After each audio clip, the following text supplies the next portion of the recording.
A pensioner from Norfolk has died following a suspected outbreak of the norovirus vomiting bug on a cruise ship. He's been named this evening as 74-year-old Roy Sillett from Norwich. He was a passenger on board the Marco Polo, which was sailing out of Essex around the British Isles when he suffered a heart attack. It's not clear whether he'd also been affected by the bug. Almost 400 passengers and crew have shown symptoms.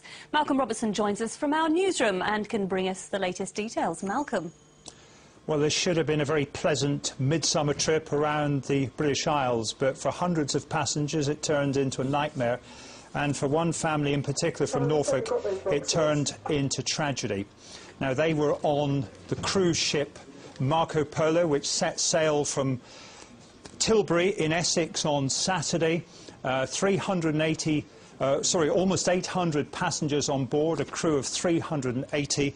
And when it docked yesterday at Invergordon in the north of Scotland, it emerged that about 150 people had been taken ill, showing symptoms of the norovirus vomiting bug. Today that number had reached almost 400. Medical staff went on to the ship to treat those who were ill, but sadly 74-year-old Roy Sillett from Norwich died. He was believed to be on holiday with his wife.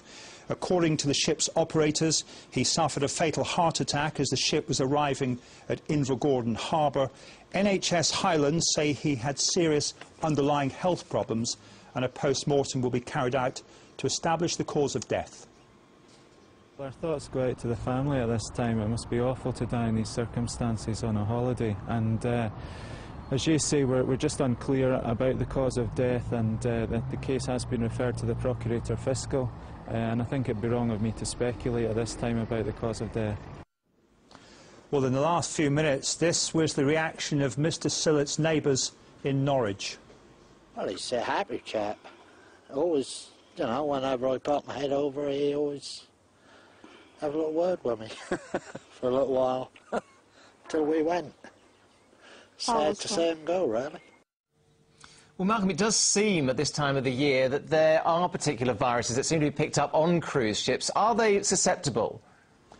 Well, Jonathan, outbreaks tend to take place in sort of confined environments, in schools, in care homes, in hospitals. It's usually called the winter vomiting bug because it's in the winter months that people tend to catch it. It's a particularly unpleasant disease. It's transmitted very easily, but people do tend to recover fairly quickly within 24 to 48 hours. But you may recall a fairly serious incident in Essex 3 years ago when the cruise ship Van Gogh, which was due to sail to the Norwegian fjords, was held in Harwich Dock for several days because more than 100 passengers were taken ill suffering from the norovirus. So it does happen on cruise ships. Now, in respect of this case on the Marco Polo, there has been criticism of the local health authority, NHS Highland, who apparently allowed several passengers from the boat into the local town of Invergordon because they felt they were OK and weren't any outward signs of the virus, but clearly they were ill,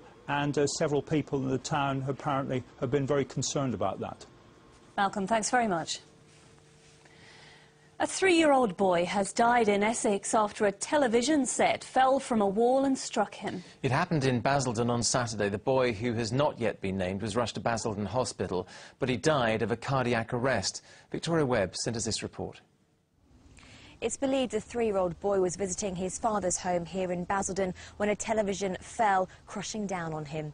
The ambulance service were called just after 10 to 2 on Saturday afternoon. They said the impact caused head injuries and he went into cardiac arrest. He was unconscious when they arrived. They gave him adrenaline and other forms of treatment, but sadly he was pronounced dead at Basildon Hospital. From those neighbours I've spoken to today, they didn't know him very well, but they said whenever they saw the little boy out on the balcony, he seemed a very lovely boy. A very jovial boy. Really was a playful young boy, and he could greet anyone whom we could see around here, and he was really keeping us company, because if you see him, we're like, oh, how are you, hi, how are you, and he could tell us. An inquest will be opened later on this week. Across the country, this is the 4th case in the last year of a young person dying after being crushed by a television. Victoria Webb reporting there. Police are looking for a man from Cromer in Norfolk who's been convicted of conning a Navy veteran out of almost £17,000 and now gone missing. Anthony Ogilvie, who's 47, was convicted of fraud today but hasn't been seen since leaving Norwich Crown Court yesterday. Ogilvie was convicted after persuading 64-year-old Roland Harris to part with the money for repairs to a coal shed just 2 months after his wife died. A warrant's now been issued for his arrest. I was absolutely staggered. I know I'd been giving him money, but, well, basically it's my Navy pay and incapacity benefit. I thought he was a decent chap. He was doing work and he was rooking me all the time. A school dinner lady from Essex has been suspended after telling the mother of a bullied pupil about her ordeal. Carol Hill stepped in to help Chloe David at Great Tay Primary near Colchester. She'd been tied up by fellow pupils and whipped with a skipping rope. She later commiserated with the girl's parents, unaware the school hadn't given them all of the details of the incident. She's now been suspended for breaching pupil confidentiality. The school says the matter's being dealt with internally and the safety and well-being of all children is of paramount importance.